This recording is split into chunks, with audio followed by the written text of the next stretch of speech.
How will Ripple reduce their share to 20% to become decentralized? What's the plan? Will they hand off shares to Trump to pay the deficit? So this is an interesting question. I think it's been worked out for a long time. There's over 1,700 NDAs that Ripple has with other financial institutions, enterprises, counterparties. And these are negotiated agreements where they can buy XRP at a much cheaper price. One of these, Greg Kidd came out and openly disclosed that he had a option to buy XRP at 0.03 of a penny for 1 billion XRP. I don't know if he ever executed that or not. I don't know if he waived that option. I think it was later stated that he came out and waived that option. But that just kind of gives you an idea of some of the early stuff that Ripple negotiated, potentially with larger bodies. Greg Kidd also made the introduction to the Fed in 2014.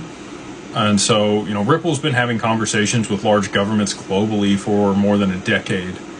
And they did escrow, 50% of the supply back in 2017. And that's what we saw cause the supply shock to push it to, $3.84 in early 2018, before we had, the prolonged bear market, the SEC lawsuit, and all the other fun stuff that we've had in between then and now. They do still own, through their wallets and the escrow, a pretty significant portion of the total amount of XRP. I think it's around, 47% that's still in escrow. And they continue to roll that. Each month they get $1 billion out of escrow that's unlocked, and then they sell what they need to onto the market, and they re-escrow a portion of that. Over the last year, they've done, about 700 million XRP re-escrowed, and they've sold about 300 million onto the market each month. So to your point, in the Clarity Act, it states that they will have, the way that it's written today, they would have another year in order to become compliant. They've been giving grace periods. We saw this in the Genius Act with Tether.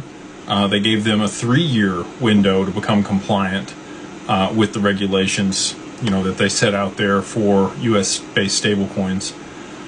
So I think that they had that in mind for Ripple, that they would give them at least another 12 months, and other people as well. I mean, there's other foundations.